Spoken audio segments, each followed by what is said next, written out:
Տիկին Գալյան, արդեն 2 օր է մեր հարևան Իրանում պատերազմ է եւ շատ տարօրինակ է, որ Հայաստանի իշխանությունը պաշտոնապես դեռևս ցավակցական չի հայտնել, որևէ ձևով չի խոսել այս թեմը, միայն անվտանգության խորհրդի ընդհանրական հայտարարությունը մենք ունենք։ Ինչու է այդպես։ Մենք տեսնում ենք օրինակ հարևան երկրները, այլ երկրներ զանգել, ցավակցել են, ինչու Հայաստանի իշխանությունը դեռևս նման քայլ չի արել։ Ես չեմ հանդիսանում անվտանգության խորհրդի անդամ, ես չգիտեմ, թե ինչ է քննարկվել անվտանգության խորհրդում, գիտեմ միայն, որ անվտանգության խորհրդի նիստ հրավիրվել է նաև այդ իրադարձություններին նախորդող օրը, այնուհետև հաջորդող օրը եւ արդյունքում մենք ունեցել ենք այն հայտարարությունը, որն ունեցել ենք։ Ես վստահ եմ, որ մեր կառավարության, այդ թվում եւ ինձ համար ցավալի են այն իրադարձությունները, որոնք տեղի են ունենում նախ եւ առաջ ժողովրդի տեսանկյունից, բայց այդ հարցին պատասխանել չեմ կարող, որովհետեւ ոչ ոլորտի պատասխանատուն եմ եւ ոչ էլ անկեղծ ասեմ մասնագետը, իսկ ես չեմ սիրում խոսել այն երևույթների մասին, որոնք մասնագիտական չեն եւ թույլ չեմ տա ինձ որևէ դիրքորոշում հայտնել այս մասով։ Իսկ կարող է օրինակ լինել այնպես, որ կառավարության ղեկավարը ինչ որ բան, այսինքն կոնկրետ Ամերիկայի հետ հարաբերությունները կաշկանդի դա անել։ Ես չեմ կարող կրկնում եմ դիրքորոշում չեմ կարող հայտնել, որովհետեւ անկեղծ լինեմ, պատասխանեմ, որ ոլորտին ուղղակի չեմ տիրապետում եւ այդ է պատճառը, որ չեմ անի որևէ հայտարարություն։ Շատ լավ, ասացիք չեք տիրապետում, բայց այնուամենայնիվ Իրանը մեզ բարեկամ երկիր է համարվում, չարժեք գոնե ցավալցել հոգեվոր առաջնորդի եւ այդքան։ Դուք լսում եք, ես ինչ եմ ասում։ Ես ասացի չեմ անի որևէ հայտարարություն։ Ինչու եք նորից նույն հարցը տալիս։ Իրանը շարունակում է մնալ բարեկամ պետություն, մենք շարունակում ենք մեր համագործակցությունը մի շարք ոլորտներում, օրինակ վաղը իմ օրակարգում, եթե չեմ սխալվում, դրված է Իրանի դեսպանի հետ հանդիպում, այսքանը։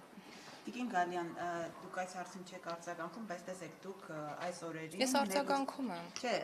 ասում եք, Ես արձագանքում եմ, ասելով, որ չեմ կարող պատասխանել այդ հարցերին, որովհետև չեմ հանդիսանում այն մարդը եւ մասնագետը, ով կարող է կարծիք հայտնել կամ հայտարարություն անել այս թեմայի առնչությամբ։ Բայց ձեր կարծիքը ինչպիսին է, լավ, կոնկրետ չեք անդրադառնում, Չեք լսում ինչ եմ ասում։ Լավ, անդրադառնում եք, կլսեն հեռուստադիտողները։ Դուք ներկուսակցական քարոզարշավ եք անում այն օրերին, երբ որ մեր քթի տակ բուռն պատերազմ է ընթանում։ Դուք տպավորություն է հայ հանրության կողմից, որ Հայաստանի իշխանությանը ընդհանրապես կառավարությանը չի հետաքրքրում կամ ինքը շատ անտարբեր է վերաբերվում այն ամեն ինչին, ինչ տեղի է ունենում մեր սահմաններին անմիջապես։ Կներեք, իսկ ինչ պետք է աներ կառավարությունը, որ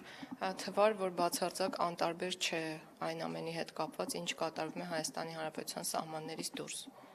Ես կարծում եմ, ձեր հետ պետք է փողոցներ ընկած չլինեին, կներեք։ Դա ձեր կարծիքն է եւ ես հարգում եմ ձեր կարծիքը։ Դուք կարծում եք, որ նորմալ է, որ մեր երկրի իշխանությունը, երբ որ մեր սահմաններին պատերազմ է, կարող է ներկուսակցական քարոզարշավ իրականացնել։ Դա նորմալ է։ Ինչն է խանգարում դա անել, եթե այս պահին վստահաբար Արդարադատության ներողություն անվտանգության խորհուրդը գնահատել է, որ մեր երկրի անվտանգությանը սպառնացող վտանգ չկա։ Ես ուզում եմ հասկանալ ինչու պետք է շեղվել ներքին օրակարգից եւ ինչ պետք էր անել, որ ակնհայտ լիներ, որ կառավարությունը մտահոգված է, անհանգիստ է եւ այլն։ Այսինքն ինչպես պետք է դա արտահայտվեր տանը Քաղաքացիները իր քաղաքացիներն են իմանային, որ դուք տեղում եք։ Հստակ հայտարարություն։ Իսկ որտեղ ենք մենք։ Իսկ որտեղ ենք մենք։ Հիմա օրինակ ես որտեղ եմ։ Մենք հետ ենք տեսել նախորդ 2 օրերին։ Ինչ որ վատ բան կա։ Եթե դուք կուկուրուզ ու պերաշկի չեք սիրում, դա ձեր խնդիրն է։ Ամփոփելով 2 օրեր քարոզարշավի տիկին նախարար, ինչ տպավորություն եք ստացել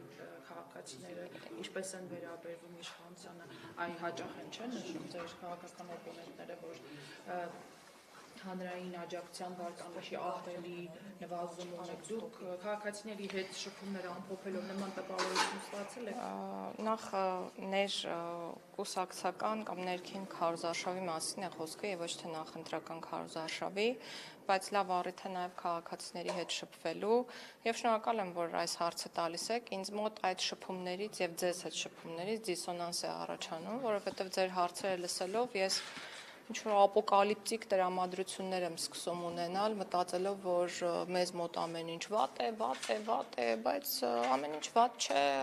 այն դեպքում, երբ եք շփվում ենք հասարակության հանրության ներկայացուցիչների հետ եւ բավականին տրամադրող շփումներ են, այո, բայց կարող ենք հետեւություններ անել հասարակության ոչ շերտերի ներկայացուցիչներն եք։ Եվ հասարակ քաղաքացիների հետ շփումը տրամադրող է եւ իրականում պատասխանատվության ավելի մեծ դաշտ ձևավորող, որովհետեւ այն խնդիրները, որ քննարկվում են, միանշանակ մեզ մղում են ավելի ջանասիրաբար աշխատելու։